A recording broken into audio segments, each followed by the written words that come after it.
Good morning student and Sarvodaya नमस्कार। इस class में हम लोग पढ़ेंगे ग्रेट डिप्रेशन यानी कि मंदी। यानी कि पूरे दुनिया में फर्स्ट वर्ल्ड वार के बाद पूरे दुनिया में डिप्रेशन में ग्रेट डिप्रेशन आया। क्या है? मंदी। यानी कि सब कुछ कोलैप्स हो गया। पूरे जितने बिजनेस के आपके जो सिस्टम था, इकोनॉमिक्स का जो सिस्टम था, वो सारे क्या हो गए? कोलैप्स हो गए। उसको हम लोग क्या कहते हैं? मंदी। यानी कि आपका सेलिंग ही कम गया। आप एग्जांपल ले लीजिए, कोई दुकानदार है, उसका सेलिंग धीरे धीरे घट रहा है। पहले सेलिंग वो था कि 100 किलो एप्पल बेचता था, ठीक है। मंदी आ गई, तब उसको डेली 1 किलो ही एप्पल बिक रहा है, तो उसको 1 किलो एप्पल में वो कितना कमाएगा पर डे में? नहीं कमा पाएगा। ज़्यादा तो 20 रुपये अगर बच रहा है तो उसको 20 रुपये बचेगा 1 किलो में पर डे। मान लीजिए 1 किलो एप्पल बेचने में उसको 20 रुपये बच रहा है, ठीक है। तो 100 किलो एप्पल बेचने में उसको कितना बचेगा? 100 से मल्टीप्लाई कर देंगे, यानी कि 2000 पर डे कमा रहा था, ठीक है। बट डिप्रेशन आ गया, मंदी आ गया। क्या आ गया? मंदी आ गया। तब उसका 100 किलो डेली नहीं बिक रहा, 100 kg एप्पल नहीं बिक रहा है। कितना बिक रहा है? 1 kg, ठीक है। तो 1 kg में पर डे कितना कमाएगा? 20 रुपीज़। तो बताइए 20 रुपीज़ में वो अपना पेट भरेगा कि किराया देगा कि अपने घर वाले को खाना खिलाएगा? तो उसी कंडीशन को हम लोग क्या बोलते हैं? मंदी। यानी कि आपका हर चीज़ में गिरावट नजर आने लगेगा, यानी हर चीज़ में आपका फॉल डाउन, डिक्लाइन होना स्टार्ट हो जाएगा। यानी कि प्रोडक्शन है तो फैक्ट्री का प्रोडक्शन डिक्लाइन हो जाएगा। क्यों डिक्लाइन होगा? क्योंकि लोग खरीदेंगे नहीं। लोग कहाँ से खरीदेंगे? लोग के पास तो पैसा ही नहीं है, क्योंकि उनका जो दुकान है वो चल नहीं रहा, सेल नहीं हो रहा, तो पैसा नहीं आ रहा है। तो उनके पास पैसा नहीं, तो वो फैक्ट्री से सामान मंगाएंगे नहीं। तो फैक्ट्री का सामान जब बिकेगा ही नहीं, तो फैक्ट्री का क्या होगा? प्रोडक्शन डिक्लाइंड होगा। तो फैक्ट्री का प्रोडक्शन डिक्लाइंड होगा तो क्या होगा? वहाँ के लेबर, वहाँ के जो वर्कर है, उनको वेजेस कम कर दिया जाएगा या उनको जॉब से निकाल दिया जाएगा। क्योंकि कंपनी को अब देख रहा है कि हमको कंपनी 1 लाख पैकेट बना रही है 1 दिन में पर डे, बट वो देख रहा है कि मेरा सेलिंग तो हो नहीं रहा है मार्केट में। तो वो क्या होगा? उसका वेज वो क्या करेगा? या तो अपना प्रोडक्शन कम करेगा।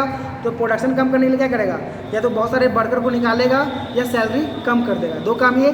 तो ये सब डायरेक्टली एक दूसरे पर डिपेंडेंट होते हैं।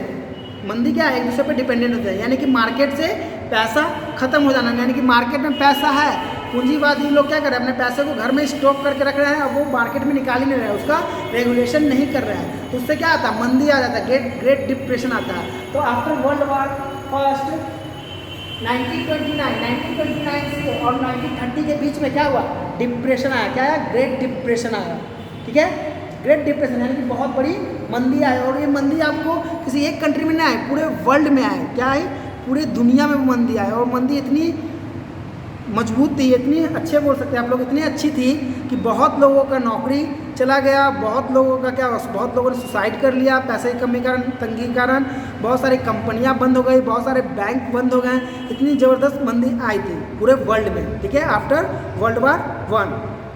तो ये देखा गया, आप देख लीजिए 1929 और 1930 के बीच में ग्रेट डिप्रेशन स्टार्ट हुआ था आपका, ठीक है, इस दोनों ईयर के मिडिल से। और ये लगभग करीबन 1934 तक चला था। ग्रेट डिप्रेशन करीबन 4 साल चला था, ठीक है। तो हम लोग देखते हैं इसका इफेक्ट क्या हुआ। तो इसका इफेक्ट ये देखने को मिला, मेनली इफेक्ट देखिए ब्रिटिश में ये इफेक्ट देखने को मिला कि वो मंदी आई तो वहाँ पे प्रोडक्शन गिर गया, अनएम्प्लॉयमेंट क्रिएट हो गया, बहुत लोगों का जॉब चला गया। कंपनी में प्रोडक्शन कम होगा तो जॉब कंपनी निकालेगी, अपने कर्मचारी को, वर्कर को निकाल देगी। तो बहुत सारे का जॉब चला गया तो इनकम नहीं हो रहा है, तो उनकी भुखमरी की हालत आ गई, यानी तंगी हो गई, उनकी हालत खस्ता हो गई। तो ग्रेट ब्रिटेन में बहुत सारे लोगों ने लोन ले रखा था, क्योंकि ब्रिटेन के पास पैसा नहीं था। तो वर्ल्ड वार 1 में लड़ने के लिए उसके पास उसने लोन ले रखा था। तो वो लोन पेमेंट टाइम पे नहीं कर पा रहे थे, सही से समय पे टाइम पे लोन पेमेंट नहीं कर पा रहे थे। तो बैंक वालों ने क्या किया? उनसे आप पेमेंट के लिए उनको फोर्स करने लगे, नहीं आप पेमेंट कीजिए, आपने लोन लिया है। आपको पता ही है कि फर्स्ट वर्ल्ड वार में ब्रिटेन ने किससे लोन लिया था? अमेरिका से। तो अमेरिकन का जितना भी बैंक और जितने पूंजीपति लोग थे वो फोर्स करने लगे उसी समय कि नहीं आप मेरा लोन चुकाइए, आप समय पे पेमेंट नहीं कर रहे हैं। और ऐसा इसलिए भी हो रहा था कि वो पेमेंट भी नहीं कर रहे थे समय पे, और साथ ही साथ पूरे वर्ल्ड में ग्रेट डिप्रेशन, यानी कि हर कंट्री में डिप्रेशन का साल चल रहा था, यानी कि सभी जगह डिप्रेशन आ गया था, मंदी आ गई थी, ठीक है। तो अमेरिका वाला भी देखा कि मंदी है तो ठीक है, जितना पैसा हमने मार्केट में लगाया वो पैसा हम रिकवर कर लेते हैं, जिससे क्या होगा? मेरा इकोनॉमिक्स, अमेरिका ने सोचा कि अगर हम अपना जितना पैसा बाहर इन्वेस्ट कर रखे दूसरे कंट्री में, वो सभी पैसा को रिकवर कर लेंगे तो मेरा इकोनॉमिक बच जाएगा, मेरे यहाँ डिप्रेशन नहीं आएगा। तो अमेरिकन बैंक और अमेरिकन लोग जो पैसा लगा रखे थे इंटरेस्ट पे लोन के तरीके से, वो क्या करने? डिमांड करने लगे, ठीक है मेरा लोन वापस करो। और नहीं कर रहे तो वो लोग क्या करते? फोर्स करने लगे। और अगर वो कुछ नहीं फोर्स करने लगे, अगर वो उनके पास पैसा देने की हालत नहीं है तो उनका घर गिरवी में रखा था तो घर ले लेते थे, कार है, टीवी है, रेफ्रिजरेटर, जो सामान उन्होंने लोन से लिया था वो सब बैंक क्या कर अपने अंडर में लेने लगे। ठीक है, तो इसी एग्जैक्ट टाइम पूरे वर्ल्ड में आपका ग्रेट डिप्रेशन देखा गया। ठीक है, तो ब्रिटिश पे क्या इफेक्ट पड़ा कि वहाँ पे उनको लोगों का जॉब चला गया, मास प्रोडक्शन इंडस्ट्री कोलैप्स हो गई, बहुत सारे बैंक करप्ट हो गए यानी कि बंद हो गए बहुत सारे, और उनके एग्रीकल्चर का देखो जब पैसा ही नहीं रहेगा तो हम कुछ खरीदेंगे नहीं, तो भूखमरी की हालत आ गई। तो यहाँ पे जो एग्रीकल्चर डिमांड था, एग्रीकल्चर क्रॉप्स का जो मार्केट में बिक्री था, सेलिंग था, वो डाउन हो गया। तो यानी कि डाउन हो गया तो आपका किसान लोग भी भूखमरी की हालत पे आ गए, क्योंकि उनका क्रॉप्स तैयार था, बेचने के लिए रेडी था, मार्केट खरीद ही नहीं रहा, मार्केट में कोई खरीद ही नहीं रहा है, तो उनको पैसा मिलेगा नहीं मिलेगा, तो वो भी उनका क्रॉप्स भी खराब होगा। तो मान लीजिए किसान ने 10,000 कर्ज लेके खेती किया कि इसको बेच के कर्ज चुका लेंगे। ठीक है, बट उनका क्रॉप्स बिका ही नहीं, तो उनको 10,000 तो रिकवर हुआ नहीं, बट इंटरेस्ट वाला तो इंटरेस्ट लेते जाएगा। तो उसी तरह से एग्रीकल्चर सेक्टर भी बहुत प्रभावित हुआ था पूरा। ठीक है, तो ऐसा देखा गया करीबन 4,000 बैंक 1933 में करीबन 4,000 बैंक ब्रिटेन के करप्ट हो गए थे, उनका इकोनॉमिक्स बहुत डाउन हो गया था, एग्रीकल्चर सेक्टर भी बहुत डाउन चला गया था, बहुत सारे किसान आत्महत्या करने लगे थे, भुखमरी के कगार पे आ गए थे, बहुत सारे भुखमरी के कारण भी मर गए थे। ठीक है, तो पहला क्या इफेक्ट हुआ, बैंक करप्ट हो गया, यानी कि बैंक का समय पे बैंक क्या होगा, दिवालिया घोषित हो गया, यानी कि बैंक के पास पैसा ही नहीं था। क्यों? क्योंकि उसने सारे पैसे को तो बैंक क्या करता, सारे पैसे को लोन पे लगा रखा था और लोन रिकवर हो नहीं रहा था, दिवालिया घोषित हो गया, यानी कि बैंक करप्ट हो गया। अप्रॉक्स 4,000 बैंक बंद हो गए यूरोप में। दूसरा, एग्रीकल्चर सेक्टर पे बहुत ज़्यादा इन्फ्लुएंस किया गया, इफेक्ट पड़ा।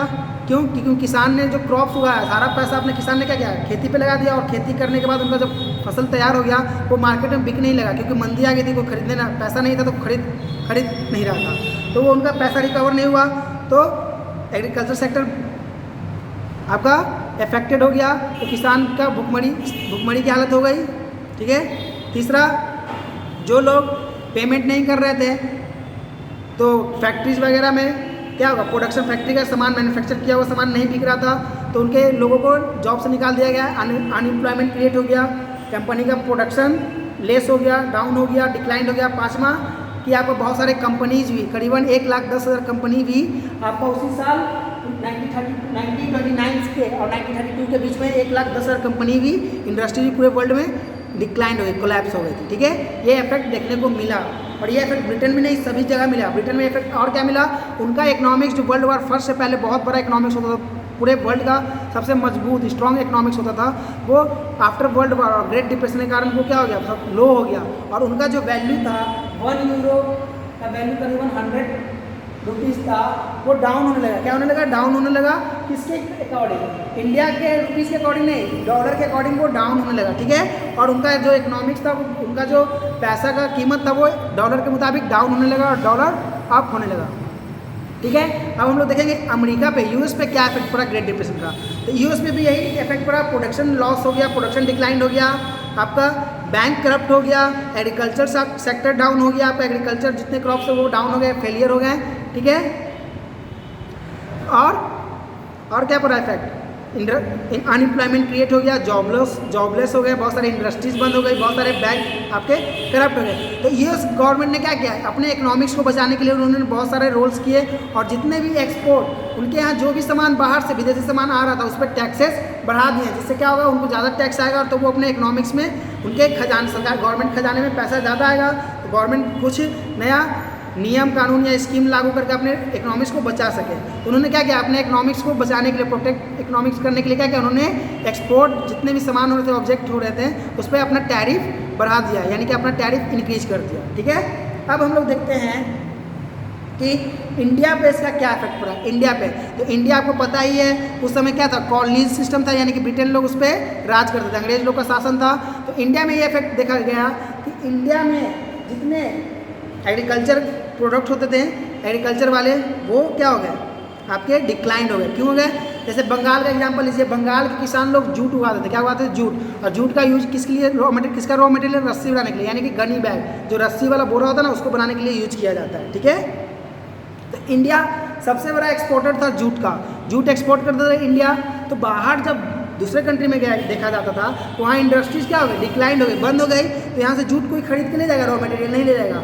और बंगाल के लोग क्या किए, सारे पैसा जितना भी पैसा था उनके पास, वो क्या किए हैं कि जूट के खेती में लगा दिए, क्योंकि जूट ज़्यादा उगाएंगे तो ज़्यादा पैसा कमाएंगे।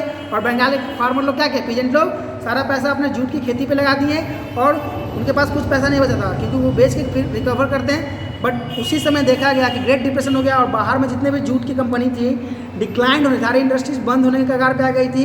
तो बंद होने के कगार पे आ गई तो कोई खरीदेगा जूट नहीं, खरीदेगा जूट नहीं खरीदेगा, तो उनका पैसा फंसा के रह गया और बंगाल के किसानों की हालत बहुत ख़राब हो गई, ये देखा गया।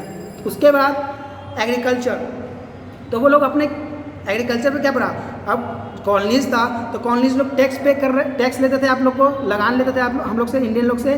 तो वहाँ पे देखा गया ठीक है हमारा एग्रीकल्चर का क्रॉप्स तो डिक्लाइंड हो गया, नहीं बिका, पर जो कॉलोनीज अंग्रेज लोग थे वो अपना टैरिफ, अपना लगान यानी कि टैक्स कम करने को राजी नहीं थे। नहीं, वो बोलते थे नहीं जितना है उतना आपको टैक्स देना पड़ेगा, साथ ही साथ डबल कर दिया गया। क्यों? क्योंकि वो अपने इकोनॉमिक्स को बचा जाते हैं। ब्रिटेन लोग क्या चाह रहा था कि हमारा देश का इकोनॉमिक बचा रहा है, तो वो कहाँ से रिकवर करता है, अपने गुलाम वाले देश से। तो इंडिया गुलाम था, तो उन्होंने क्या किया, उनके गवर्नमेंट ने रूल पास कर दिया कि नहीं अब टैरिफ डबल कर दो। अरे डबल तो कर दिया गया, पर यहाँ पे तो ग्रेट डिप्रेशन चल रहा था, बाहर का कोई रॉ मटेरियल ले नहीं जा रहा था, तो किसान का तो क्रॉप्स बिक नहीं रहा था, तो उनको पैसा तो आ ही नहीं रहा था। तो एक तो पैसा नहीं आ रहा और सारा पैसा खेती में ही लगा दिया, क्रॉप सर भी रहा है, उनका जो फसल था वो भी सर रहा है, बिक नहीं रहा है, तो वो सर रहा है, एक्सपोर्ट हो नहीं रहा है, क्योंकि सारे इंडस्ट्रीज तो बंद हो गए थे, कोलैप्स हो गए थे ग्रेट डिप्रेशन के कारण। तो और उसके साथ क्या हुआ, कॉलोनीज था जो अंग्रेज लोग थे उन्होंने डबल लगा दिया, तो और इंडियन गवर्नमेंट का इंडियन पीजेंट फार्मर का और भी कंडीशन खराब हो गया, पुअरेस्ट से पुअरेस्ट हो गया। क्यों? अब जबरदस्ती फोर्सफुली, अगर जो नहीं दे रहा तो उनसे जबरदस्ती मार पीट के पैसा लिया जा रहा है, अगर पैसा नहीं दे रहा तो उनके लैंड को कैप्चर कर लिया जा रहा है और उनका लैंड कैप्चर करके किसी राजा महाराजा को बेच दिया जा रहा है पूंजीपति लोग से, और उनसे वो पैसा वसूल करके ब्रिटेन भेज दे रहे हैं। ठीक है, तो यहाँ पे किसान की हालत बहुत ज़्यादा, इंडिया में सबसे ज़्यादा पीजेंट लोग प्रभावित हुए थे इसके कारण। और जो लोग इंडियन इंडस्ट्रीज में, इंडियन में जो इंडस्ट्रीज थे यानी कि शहर लोग में जो लोग बसे हुए थे, उनको सबसे ज़्यादा ग्रेट डिप्रेशन का इफेक्ट आपका इंडियन टाउन्स में देखा गया, रूरल में देखा गया, अर्बन में देखा गया। रूरल में बहुत कम इफेक्ट पड़ा। क्यों? क्योंकि जो लोग बाहर गांव से आके शहर में कमा रहे हैं, इंडस्ट्रीज तो बंद हो गई, पर उनका अपना घर तो नहीं है, किराए के घर पे है, तो उनको तो हर महीना रेंट देना पड़ेगा, फिर बिजली बिल देना पड़ेगा, आपको साथ ही साथ कपड़ा खरीदने का, फैमिली के साथ रह रहे हैं तो उनका खर्च भी उठाना पड़ेगा। तो ये ज़्यादा आपका ग्रेट डिप्रेशन का इंडिया में सबसे ज़्यादा कहाँ देखा गया, टाउन्स वाले में। टाउन्स वाले को ज़्यादा इफेक्ट किया, अर्बन को क्यों इफेक्ट नहीं किया? ठीक है, किसान तो ठीक है नहीं कमाया तो रहने के लिए घर है, उनको रेंट तो अलग से नहीं देना पड़ रहा है, अपने घर में रह रहे हैं। ठीक है, थोड़ा बहुत अनाज है तो वो पका के खा रहे हैं, अपना पेट भर रहे हैं। बट जो बाहर काम कर रहे थे फैक्ट्री में, इंडस्ट्रीज में जो काम करने आए विलेज से टाउन में, ठीक है, रूरल से अर्बन एरिया में है, उनको तो अपना घर नहीं है तो रेंट पे घर रहेंगे तो रेंट पे करना ही करना है। आप वर्क करिए या नहीं कीजिए, लैंड ऑनर तो आपसे रेंट लेगा ही लेगा। फैक्ट्री से आपको निकाल दिया क्योंकि फैक्ट्री डिक्लाइन है, आपको जॉब चली गई। आप बाहर हैं तो आपको यहाँ पे खेती करने की ज़मीन है कि खेती करके खा सके, आपको अनाज तो फूड खरीदना ही पड़ेगा मार्केट से, तो पैसा है ही नहीं आपके पास क्योंकि आप तो जॉबलेस हो गए। तो ये सबसे ज़्यादा इफेक्ट आपको टाउन में देखा गया, इंडियन अर्बन को बहुत कम इफेक्ट देखा गया। ठीक है, तो ये इफेक्ट रहा था। इफेक्ट मेनली आपको कहाँ पड़ा, प्रोडक्शन लॉस हो गए, यानी कि इंडस्ट्रीज डिक्लाइंड हो गई, लोन जो दिया गया था वो लोन रिकवरी नहीं रिपेमेंट हो रहा था, तो बैंक करप्ट हो गया, बैंक दिवालिया घोषित हो गए, एग्रीकल्चर सेक्टर डाउन हो गया, जिसके कारण क्या हो गया है, किसान लोग को बहुत ज़्यादा इफेक्ट पड़ा, अनएम्प्लॉयमेंट क्रिएट हो गया, अगर फैक्ट्रीज बंद हो गई तो सबको जॉब से निकाल देगा, अनएम्प्लॉयमेंट हुआ, और फूडर सीकिंग यानी कि भूखमरी की हालत आ गई। तो ये आपका after world war great depression के कारण ये इफेक्ट पड़ा, इंडिया में भी पड़ा। इंडिया में क्या क्या इफेक्ट पड़ा, आपका टैरिफ डबल हो गया, कॉलोनीज वाले जो थे ब्रिटेन लोग थे क्या क्या एग्रीकल्चर सेक्टर में टैरिफ डबल कर दिए। ठीक है, बंगाल का एग्जांपल लिखिए, जूट वाले में सब पैसा फंसा दिया, बट जूट का इंडिया एक्सपोर्टर था, यानी कि यहाँ से रॉ मटेरियल जाता था जूट गनी बैग के लिए, गनी बैग बना के। तो बाहर का जो चीनी मिल था वो बंद हो गया, या गनी बैग बनाने वाला फैक्ट्री बंद हो गया, इंडस्ट्रीज बंद हो गया, तो जूट जाएगा नहीं जाएगा, तो किसान यहाँ पे फंस गया, उनका सारा पैसा तो जूट में फंस गया, जूट बर्बाद हो रहा है रखा, ये इफेक्ट पड़ा। सो 1935 में ग्रेट डिप्रेशन खत्म हुआ और बहुत सारे इकोनॉमिस्ट ने मिलकर एक रूल्स रेगुलेशन बनाया, और इस 1935 में ग्रेट डिप्रेशन एंड हुआ और फिर से इकोनॉमिक्स अपना हर कंट्री का रिकवर होने लगा। इंडिया में और इफेक्ट क्या हुआ, लोग क्या इंडिया में क्या सभी जगह अगर लोन नहीं समय पर पे करने लगे तो बैंक वाले ने क्या किया, उनका घर ले लिया अपना, उनका कार लिया तो कार ले लिया, जो सामान लिया वो सामान को बैंक वाले ने अपने अंडर में करप्ट कर लिया। तो बैंक ने अपने अंडर में ले लिया, उसको अपने पास साथ ले गया, खींच के ले गया, अपने अंडर में कर लिया। फिर भी बैंक दिवालिया घोषित क्यों हुआ, ये क्वेश्चन जरूर उठना चाहिए आपको। और ऐसा इसलिए हुआ, बैंक ने ठीक है आपका घर ले लिया, कैप्चर कर लिया, तो बैंक ने पैसा थोड़ी लिया, आपका ज़मीन या घर ले लिया लोन के हिसाब से कि आपका लोन आपने गारंटी पे रखा था ज़मीन, इसको बोरो करके तो आपने नहीं चुका रहे तो हमने आपका ज़मीन अपने अंदर ले लिया, ठीक है ले लिया। बट बैंक में तो ले लिया, तो बैंक किसको बेचेगा? पूरे वर्ल्ड में तो ग्रेट डिप्रेशन है, उससे पैसा निकलेगा। अरे कोई खरीदेगा तभी ना बैंक को पैसा निकल जाएगा, आपको उसका मनी निकलेगा। तो बैंक से तो कोई खरीदने वाला है ही नहीं। बैंक ने अब car, refrigerator, TV, furniture, land, homes सबको अपने अंडर में ले लिया, जो लोन नहीं पेमेंट कर रहे थे, ठीक है। बट उसको जब वो बेचने गया तो वो खरीदार नहीं था, इसी कारण बैंक के पास तो खाली फिजिकल प्रॉपर्टी आया, करेंसी तो आई नहीं, मनी तो आया नहीं, फिजिकल ही ना आया, कोई जगह या सामान आ गया, उसका करेंसी तो आया नहीं। तो इसलिए बैंक भी दिवालिया घोषित हो गया। बैंक अपने एम्प्लॉयमेंट को, उनके अपने वर्कर को पैसा देने में असमर्थ हुआ और बैंक दिवालिया घोषित होने के कारण बंद के कगार पे आ गया, यानी कि बंद हो गया, ठीक है, ये हो गया। और इंडिया में भी ये देखा गया कि लोग क्या करने लगे, अपने ज़मीन बेचने लगे, राजा लोग से, पूंजीपति लोग से बैंक से ज़मीन बेच के अपना पेट भरने लगे, तो वो लोग लैंडलेस हो गए, ठीक है। जब तक पैसा था जब तक अमीर लोग भी लैंड कर दें, और जब पैसा खत्म हो गया तो भी लैंड खरीदने से मना कर दिया। तो फिर इंडियन के फार्मर लोग भी मरने लगे, क्योंकि उनको ज़मीन का कोई फ़ायदा नहीं था, क्योंकि पैसा था नहीं कि फिर से खेती करें, और खेती करने के लिए पैसा नहीं था, और कोई पैसा दे भी नहीं रहा था, क्योंकि सबको ग्रेट डिप्रेशन का डर था, तो कोई पैसा दे भी नहीं रहा था, तो ये इफेक्ट पड़ा। उसके साथ ये देखा गया कि जिनके पास सोना गोल्ड वगैरह था वो अपना बेच के, सॉलिड सोना वगैरह सिल्वर वगैरह बेच के वो अपना पैसा लेने लगे, गिरवी रख के। तो इंडिया का जो गोल्ड बेचा गया, इंडियन पीपुल के द्वारा जो गोल्ड बेचा गया, इससे पूरे वर्ल्ड को अपने इकोनॉमिक्स को ग्रोथ करने में फ़ायदा मिला। क्यों? क्योंकि गोल्ड और सिल्वर ही एक ऐसा मेटल था जिसका कभी प्राइस घटता नहीं, हमेशा बढ़ता ही है। और इंडियन पीपुल ने क्या किया, ये गोल्ड और सिल्वर ब्रिटिश लोग से बेचने लगे, और ब्रिटिश लोग उसको खरीद के एज अ वो अपने इकोनॉमिक्स को बढ़ाने लगे, ठीक है। तो आपका जो पूरे वर्ल्ड का जो ग्रेट डिप्रेशन खत्म करने में सबसे बड़ा महत्वपूर्ण इंडिया का ही है। और इंडिया का वो क्या चीज़ था, मेटल, यानी कि गोल्ड और सिल्वर बेच के इंडियन के लोग ने पूरे वर्ल्ड के इकोनॉमिक्स को सही किया, ठीक है। और इंडिया में इसलिए भी कम प्रभाव देखा गया था ग्रेट डिप्रेशन का। सबसे ज़्यादा प्रभाव किस पे पड़ा था, ब्रिटेन और यूएस को, ठीक है। सो आज की क्लास हम लोग यहीं पे खत्म करते हैं, अगले क्लास में सेकेंड वर्ल्ड वॉर के बारे में पढ़ेंगे। धन्यवाद बच्चों।